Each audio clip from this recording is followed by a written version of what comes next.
What's good, everybody? It's R.I.P. and this is my first under 5 for 2014. Today I want to talk about the Lumia 1520 as well as the Nokia Lumia 1020 and let y'all know from my experience which one I actually feel is the better phone.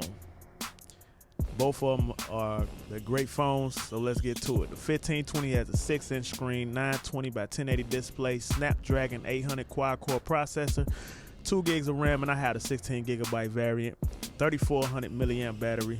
It's great for playing the games, watching videos, and lasting pretty much all day.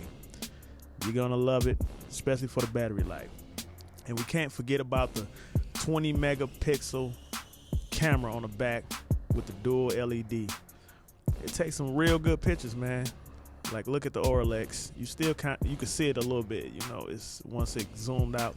It's a real good phone. Now we got the Lumia 1020 with the 4.5 inch screen, 1287 68 display, Snapdragon S4 dual core, 2 gigs of RAM, 32 gigabyte, 2000 milliamp battery. And we can't forget about the 41 megapixel camera on the back. It's the best. That's all I can say. It's the best. And with Nokia camera, you get them on both phones. You can pretty much manipulate all the settings to take the picture how you want. Look at that Orlex sign on there. So yeah, both of these phones are great phones. Windows work on everything, but some people have a problem with the size of the 1520. Say they can't put it in their pocket. What kind of pants are you wearing? They must be too tight. And the 1020 had that hump on the back. I tell people I love that. So some people get the phones just for simple things, checking email, you know, browsing the web, things like that. But you still want to have a great battery to do that.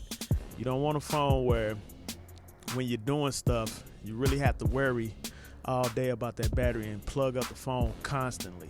Like, if you're a person that's on the move, gotta have something with some good battery life. But me, I pretty much do everything on my phone, man. Like, my phone is my everything. I play the games, I browse the web, I watch videos, I, do my homework on here. You know, I'm in film, digital cinematography, so I write my scripts on here. When I'm doing my music, I write my songs on here. Like, come on, man. So I do everything. You know, I consider myself a power user with any phone that I'm using, you know. But all is not well with the phone. This is video from my Sony A65. Now watch the video from the 1520. To me, that just looks bad. Not just because of the change of color or anything, but it just didn't look good. And this is the 1020, and it looks much better. And I don't know what the problem is with that. I hope they fix that real soon because it's very irritating. And then also on the 1520, when you're shooting video, recording video, it skips. I don't know if it's happening to anybody else, but it's happening to me. So that's all that matters. And it hasn't changed even with the little updates that they have, Windows pushed out. Still hasn't changed. So that has to be better. I'm showing you guys some of the apps that I like to use, that I really use a lot, because like I said, I'm always on the phone, and these are some of my favorite ones. One issue I have with, not Windows, but as far as the apps, there are no video apps. It's a trillion photography apps, but it's no video editing apps. Like I said, I'm doing film, so I want video editing apps.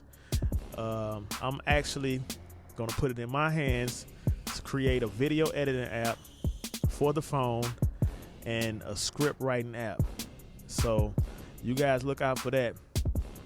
Which phone do I feel is the best phone? I have to go with the 1520, and the reason why is because of the battery. If the 1020 had that battery in it, I think that's the one I will really go with. 41 megapixels, 3400 milliamp battery. If we could have got that, that would have been great.